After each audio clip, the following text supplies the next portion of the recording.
নমস্কার, নির্মল আনন্দে সবাইকে সুস্বাগতম। গুরুদেব প্রভু শ্রীকৃষ্ণ শ্রী রাধা মায়ের আশীর্বাদকে সারথি করে শ্রীমদ ভগবত গীতার প্রণাম মন্ত্র দিয়ে শুরু করছি আজকে গীতা পাঠ। শ্রীকৃষ্ণ হৃদয়ং গীতা সংসার মলনাশিনীম জ্ঞানং ভক্তিম মুক্তিদাত্রীম গীতা দেবীম নমোস্তুতে। ওং নমো ভগবতে বাসুদেবায়। ওং নমো ভগবতে বাসুদেবায়। ওং নমো ভগবতে বাসুদেবায়।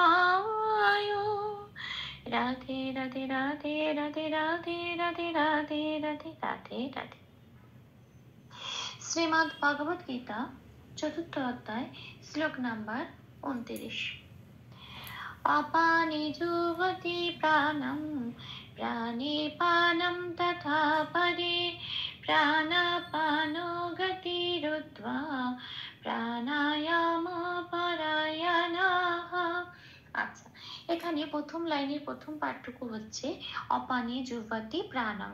এটা আমি বাংলায় বললাম, এবার দেখবো এটাকে কিভাবে সংস্কৃততে উচ্চারণ করা যায়। একেবারে সংস্কৃত উচ্চারণের কাছাকাছি পৌঁছানো যায়, সেই জন্য প্লাস প্লাস দিয়ে বাংলা হরফে সাজিয়ে নেওয়া হয়েছে। কিছু কিছু অক্ষর লাল রং দেওয়া হয়েছে, যে যে অক্ষরগুলো লাল রঙের দেওয়া আছে সেগুলো চান্টিং এ চলনের সময় উচ্চারিত হবে না, ঠিক তার ওপরের পাঁচ প্যাকেটে যে অক্ষরগুলো দেওয়া আছে সেগুলোই উচ্চারিত হবে। প্রথম লাইনের প্রথম বাক্যটুকুর সংস্কৃত উচ্চারণ দেখে নেওয়া যাক। অপানি, এটা চান্টিং এ চলনের জন্য একটু প্লাস দিয়ে সাজিয়ে নিয়েছি, যেমন আছে তেমন। তারপরের অক্ষর আছে যুবতী।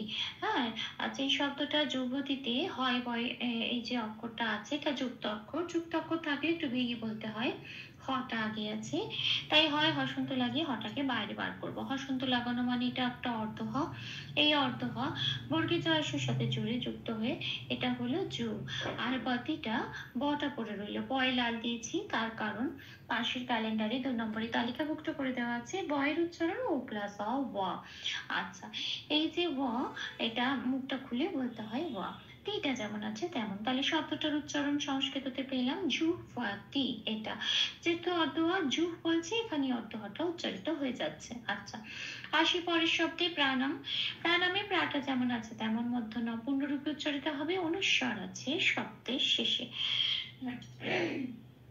শব্দের শেষে অনুস্বার থাকলে 4 নম্বরে তালিকাভুক্ত করে দেওয়া আছে ময় হসন্ত দিয়ে সেটা প্রতিস্থাপিত হয়ে যায়। ময় হসন্ত দিয়ে প্রতিস্থাপিত হওয়ার পর শব্দটার সংস্কৃত উচ্চারণ পাওয়া যায় প্রাণম। তাহলে প্রথম লাইনে প্রথম পাঠটা সংস্কৃত উচ্চারণ পেলাম অপানে যুবতী প্রাণম। এটা আসে পরের লাইনে, আসি পরের পাঠে। আচ্ছা, এই প্রথম লাইনের সেকেন্ড পার্টটুকু হচ্ছে প্রাণে পানাম তথা পারে, এইটুকুনি। আচ্ছা, এখানে প্রাণিতা যেমন আছে তেমন হয়ের মতো দেখতে যে অক্ষরটা রয়েছে সেটা হ নয়, কারণ তার মাথায় মাত্রা নেই। এটাকে বলে অবগ্রহ।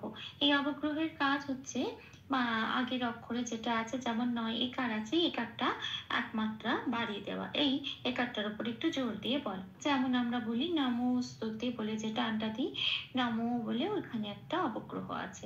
ঠিক সেরকম এখানেও প্রাণী এরম ভাবে বলে দেবো, এটাকে এক মাত্রা বাড়িয়ে নে, এরম কেটে কেটে বলবো না, নে বলে একটা টেনে দেবো, ওর মধ্যেই অবগ্রহটা উচ্চারিত হয়ে যাবে, প্রাণী পানাম।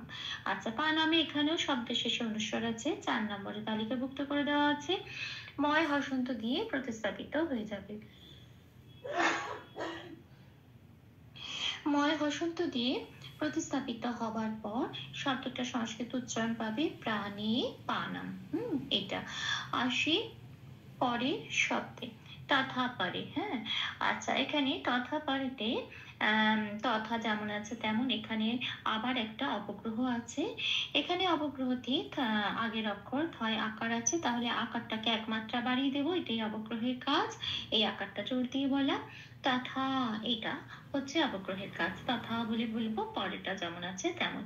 তাহলে প্রথম লাইনের সেকেন্ড পার্টটা সংস্কৃত উচ্চারণ কি পেলাম, প্রাণে পানাম তথা পারে। এটা আসি পরের লাইনে প্রাণাপান গতিরুদ্ধ। এটা আমি বাংলায় বললাম, দেখি এবার এটাকে কিভাবে সংস্কৃততে উচ্চারণ করব। প্লাস প্লাস দিয়ে এই প্রথম শব্দটা একটু সাজিয়ে নিয়েছি চান্টিং এর চলনের সুবিধার জন্য। প্রাণাপান কোথায় কোথাও কোনো হসন্ত নেই, ন পূর্ণরূপে উচ্চারিত হবে, নকে ন বলে বলতে হবে পান বলতে পারবো না, পানো গতি এটা।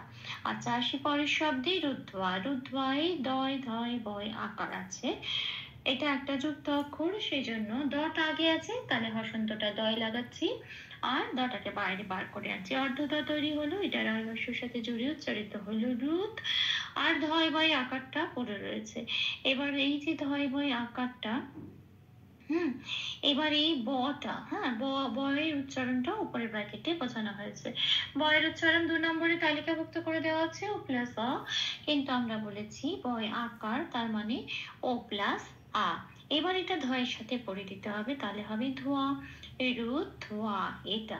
তাহলে আমি এই সেকেন্ড লাইনের প্রথম পার্টে সংস্কৃত উচ্চারণটা কি পেলাম, প্রাণা পান গতি রুদ্ধা এটা।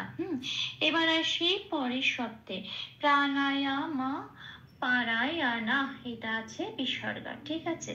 এবার প্রাণা আ যেমন আছে তেমন ম পূর্ণরূপে উচ্চারিত হবে, পড়াটাও তাই, স পূর্ণরূপে উচ্চারিত হবে, শেষে নয়াকারের পরে বিসর্গ আছে, দেখতে হবে বিসর্গটা কোথায় আছে, শুধু যে শব্দের শেষে আছে তা নয়, শব্দটা কোথায় আছে, শব্দটা পংক্তির শেষ শব্দ, হ্যাঁ যেহেতু শব্দটা পংক্তির শেষ শব্দ, তাই বিসর্গটা হ দিয়ে পূর্ণ রূপে প্রতিস্থাপিত হয়ে যাবে, সেটা 5 নম্বরে তালিকাভুক্ত করে দেওয়া আছে, পূর্ণ হ দিয়ে প্রতিস্থাপিত হয়ে যাবে।